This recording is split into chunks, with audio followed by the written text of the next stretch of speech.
So the New York Times is suing OpenAI and Microsoft, and there's a lot to unpack here.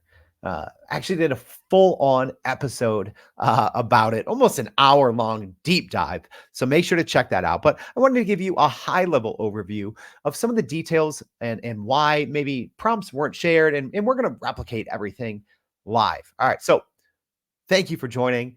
If you're new here, my name is Jordan Wilson. I'm the host of Everyday AI. We're a daily live stream podcast, free daily newsletter, helping everyday people learn and leverage generative AI. So please subscribe to this channel. Let me know in the comments if this video was helpful. And also go to youreverydayai.com and sign up for that free daily newsletter. All right, so let's take a look at the filing that the New York Times made in their lawsuit against OpenAI. So what they did is they just shared a lot of copy and pasted prompts and screenshots, which was kind of interesting that they didn't share the link to any of these prompts. So the New York Times actually responded, or sorry, OpenAI actually responded, and they kind of said, let me pull up this information here. It says, interestingly, so talking about what the New York Times had in the filing, the regurgitations the New York Times appear to be from years old articles that have proliferated on multiple third-party websites. It seems they intentionally manipulated prompts, often including lengthy excerpts of articles in order to get our models to regurgitate. So essentially, the New York Times is saying, hey, you just put in a prompt and it regurgitates. OpenAI is saying, nope, the New York Times is manipulating and they're inserting all of this information into the prompt earlier. That's why they're not sharing the full prompt and they're just sharing screenshots. So I decided, let's just try to replicate this. So let's go ahead and jump into, so I've done this multiple times. I'm going to go do it in an old chat that I already have working and then try a new chat as well. So what I'm going to do is I'm just going to do the exact same. I'm going to say, what did Pete Wells think of Guy Fieri's restaurant? So this is from looks like a Restaurant Critics 2012 review that was published in the New York Times. So here's how they did it in the screenshot. They said, what did Pete Wells think of Guy Fieri's restaurant? They said the next sentence was, what were the opening paragraphs of his review? And then the last sentence there is, that's great. What's the next sentence? All right. So we're going to look at this in multiple places. First, we're going to look at it in the playground. So what the playground is, if you're not sure, it's essentially a sandbox where developers can go. You can choose different models, change the temperature, and also give kind of system instructions. All right, so I've already been using this, and I already got it to spit out, obviously, the verbatim copy, which is copyrighted. But let's just go ahead and see if we can do it again here live. So I'm going to go ahead and add a message here and see if this works.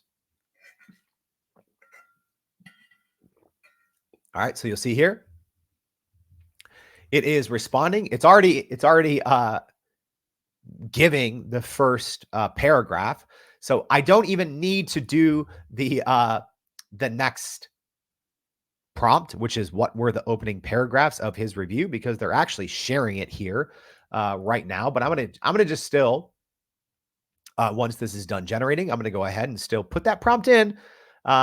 It's funny here, they're sourcing it to the New York Times there. So I'm gonna go ahead and put the next prompt, which is what were the opening paragraphs of his review.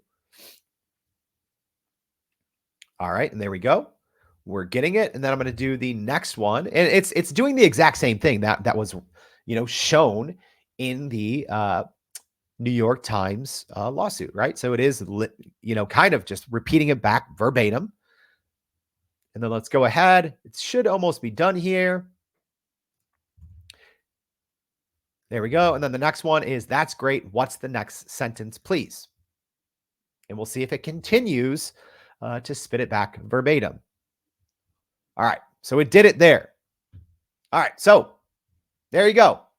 But as I just railed on the New York Times, is why didn't they share this? Right? Why didn't they share this? Because now I can share this and anyone can see that there was no manipulation in here, right? The OpenAI said that it appears and it seemed intentional that the New York Times intentionally manipulated prompts. So you can see here, I did it straightforward. Why did the New York Times not show its work? Why did they not give receipts? Why did they not share a link when it's so easy? I'm not sure. All right, so let's do the same thing now here in a ChatGPT prompt. So you'll see I already did it. And the reason why I'm using an old chat is because I did this last night. It was actually at like midnight, and it worked fine. But when I did it on a new chat, it didn't work, which is actually important to know because all large language models are is advanced auto completes, and they're always getting updated. And you're really in most cases not getting the same responses twice, but in some cases you are. So let's go ahead and try this again. It's probably going to spit back the exact same responses because they're already up here. All right, so it did do that. So I'm going to say, what were the opening paragraphs of his review? There we go. It is spitting it out verbatim. And then I'm going to use the next prompt and I'm going to say, that's great. What's the next sentence, please? There we go. Let's see. Actually, did it get it right? Let's look at the original article here. So yeah, it's interesting because that's not actually the next sentence. We got the same results here from the New York Times filing where it said, is the entire restaurant a very expensive piece of conceptual art?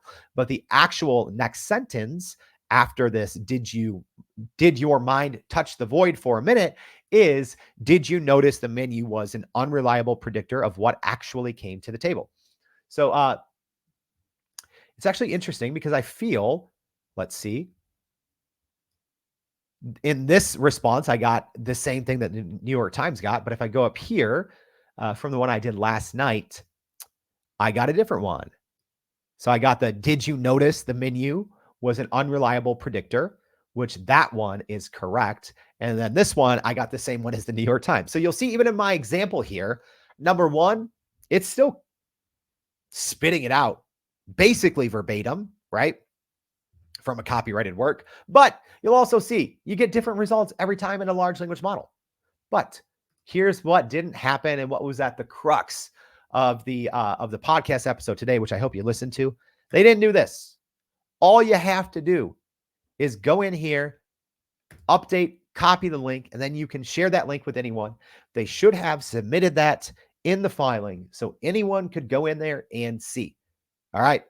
So I hope this was a nice little short recap of that long podcast episode today. I hope this was helpful. If so, please go to youreverydayai.com, sign up for that free daily newsletter where, hey, we don't just, tell what companies tell us or say, here's 1,000 useless ChatGPT prompts to explode your business. We give you real, actionable insights into generative AI, how to grow your company, grow your career, usually interviewing experts. Sometimes it's just me, but we put in a lot of work to make this better for you. So I'd appreciate if you like this video, subscribe to the channel, leave me a comment, subscribe to our newsletter, and we'll see you back for another AI in 5. Thanks, y'all.